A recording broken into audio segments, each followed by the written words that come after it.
stirring events of the 37 and 38 era, who raced here in the 30s in his own hand-built car and won a race in that car and has been really a feature of the British motorsport scene ever since then, is John Bolster.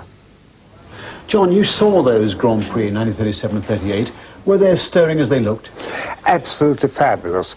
None of us have ever seen cars like that before, and it really was most spectacular. Did racing drivers like to come here, or did they find it a very narrow, very difficult, winding course?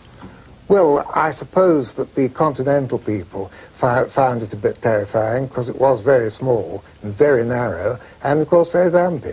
I mean, it was described, wasn't it, by, I think, Autocar at the time as being a queer and difficult little course. Oh, yes, yes. Did you find it difficult yourself racing on it?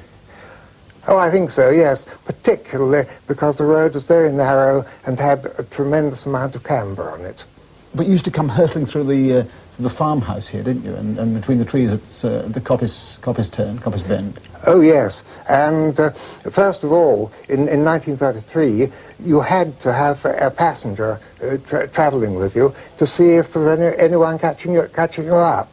And when he caught you up, you slapped the chap on the back to get out of the way. You slapped your driver on the back to tell him to get out of the way? Yes, indeed. Was that the sole purpose of this passenger, that he would sort of look over his shoulder?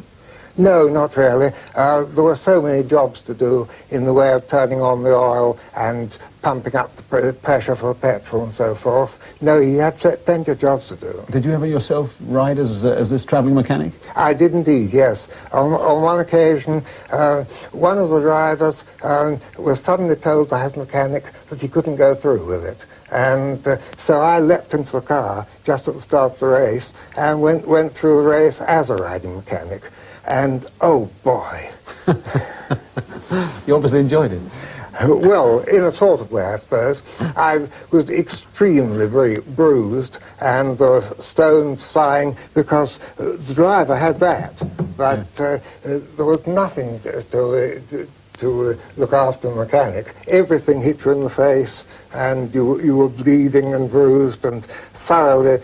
Well, it was absolutely marvellous, and I adored it. John, thank you very much indeed.